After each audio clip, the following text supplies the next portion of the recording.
இன்றைய தினம் சிறகடிக்கும் ஆசை சீரியலை பார்த்தீங்கன்னா, பார்வதி வீட்டுக்கு சென்ற விஜயா தனக்கு ஒரு இரவு யாரும் இல்லாமல் தனியாக இருந்ததே பெரும் கஷ்டமாக இருக்கிறது.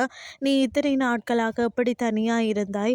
இப்போதுதான் உன்னுடைய கஷ்டம் புரிந்தது என்று தன்மையாக பேசுகிறார். அதற்கு பிறகு மனோஜும் சந்தோஷியும் போட்ட திட்டத்தின்படி மனோஜ் ஒளிந்து நின்று ரோஹிணியை வீடியோ எடுக்க, சந்தோஷ் நான் உங்களுக்கு வாழ்க்கை தருகிறேன், ஒரு தடவை யோசித்து சொல்லுமாறு சொல்கிறார். இதை கேட்ட ரோஹிணி இதில் ஏதோ சதி இருக்கிறது என்பதை புரிஞ்சு கொள்கிறார்.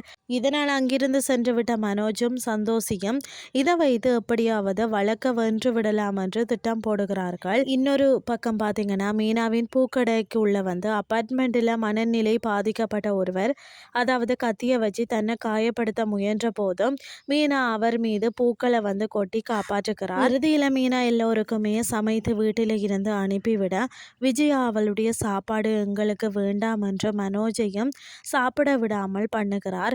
ஆனால் மீனா விதம் விதமாக சமைச்சு வைத்ததை பார்த்து இருவருமே ஏங்கி நிற்கிறார்கள். இதுதான் இன்றைய நாளுக்கான எபிசோட். அடுத்த எபிசோட்ல என்ன நடக்க போகுதுன்னு சொல்லி பொறுத்திருந்து பார்க்கலாம்.